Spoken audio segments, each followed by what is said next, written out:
नमस्कार, मैं भूपेंद्र कुमार प्रस्तुत करता हूँ एक ज्वलनशील प्रकरण बेटी बचाओ बेटी पढ़ाओ कि दास्तां से बढ़कर कोई जंजीर नहीं होती, जिगर से बढ़कर कोई पीर नहीं होती।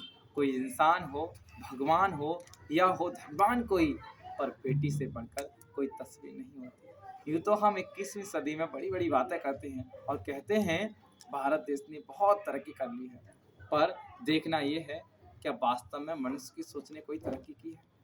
आज भी बहुत से ऐसे परिवार लोग हैं जो अपनी बेटी की उच्च शिक्षा के खिलाफ हैं। मैं उन लोगों से प्रश्न करना चाहता हूँ कि वो अपनी पत्नी के लिए लेडी डॉक्टर क्यों ढूंढते हैं? रहा कोई जवाब उनके पास? विडंबना देखिए, कहानी सुनाने के लिए दादी चाहिए, पालन पोषण करने के लिए माँ चाहिए, यहाँ तक कि राखी बांधने के लिए बहन चाहिए।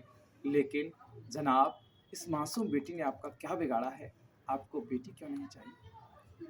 यहाँ तक छोटी छोटी बातों पर उसे कलंकित कर दिया जाता है, जबकि नीयत आदमी की खराब होती है और घूंघट औरतों को करना पड़ता है। कई बार उसे जन्म से पूर्व मार दिया जाता है। तो मैं कहता हूँ कि जरूरी नहीं रोशनी चिरागों से हो, जरूरी नहीं रोशनी चिरागों से हो, घर की बेटियां भी घर का उजाला होती हैं।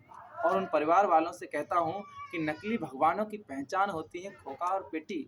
नकली भगवानों की पहचान होती है खोखा और पेटी, लेकिन असली भगवान वो हैं जिनके घर में मुस्कुराती हैं बहू और बेटी।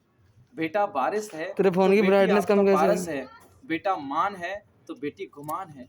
बेटा आन है तो बेटी शान है। बेटा आपका वंश है तो बेटी आपका अंश है। बेटा दवा है तो बेटी दुआ है। बेटा गीत है तो आ बेटी जाएगी। संगीत है। कहता हूँ कि बोए जाते हैं बेटे पर उग जाती हैं बेटियाँ। बोए जाते हैं बेटे पर उग जाती हैं बेटियाँ। खाद पानी बेटों में लगता है पर मुस्कुराती हैं बेटियाँ। बड़ी बड़ी मुसीबतों को यूं ही विजय कर जाती हैं बेटियाँ। फिर भी गर्भ में क्यों मारी जाती हैं बेटियाँ? लांततः मेरा ये कहना है पंक्ति के माध्यम से कि राष्ट्र का अभिन्न अंग इतिहास में प्रसंग बेटी मर्दानी जैसी फिर से जवानी दे। बेटी को बचाओ तुम, बेटी को पढ़ाओ खूब, युग निर्माण बेटी युग की निशानी। धन्यवाद।